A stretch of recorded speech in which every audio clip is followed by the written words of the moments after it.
মঙ্গল গ্রহ থেকে আসা একটি বিশাল পাথরের খণ্ড $53 লাখ বিক্রি হয়েছে, যা বাংলাদেশি মুদ্রায় 64,24,98,000 টাকা। 15 জুলাই বুধবার যুক্তরাষ্ট্রের নিউ ইয়র্ক অঙ্গরাজ্যের রাজধানী নিউ ইয়র্ক সিটিতে বিক্রি হয়েছে NWA 16788 নামের পাথরখণ্ডটি। পাথরখণ্ডটির ওজন 25 কেজি, রং লালচে।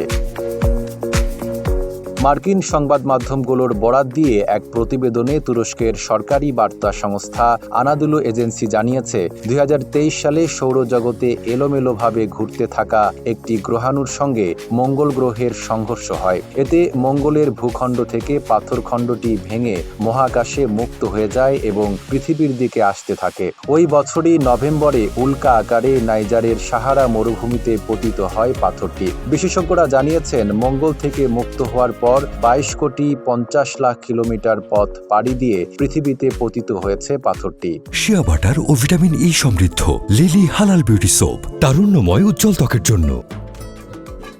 এর আগেও বিভিন্ন সময়ে উল্কা আকারে মঙ্গল থেকে পাথরখণ্ড পৃথিবীতে পতিত হয়েছে। মার্কিন মহাকাশ গবেষণা সংস্থা নাসার তথ্য অনুসারে বর্তমানে পৃথিবীতে মঙ্গল থেকে আসা মোট 400টি পাথর বা পাথরের খণ্ড রয়েছে। তবে এই পাথরটির আকার সবচেয়ে বড়, এমনকি আকার আয়তনে মঙ্গল থেকে আসা দ্বিতীয় বৃহৎ পাথরখণ্ড থেকে এটি শতকরা 70% বড়। পাথরটি যিনি কিনেছেন তার নাম গোপন রেখেছে নিলাম আয়োজক সংস্থা। নাইম আরাবী, ঢাকা পোস্ট।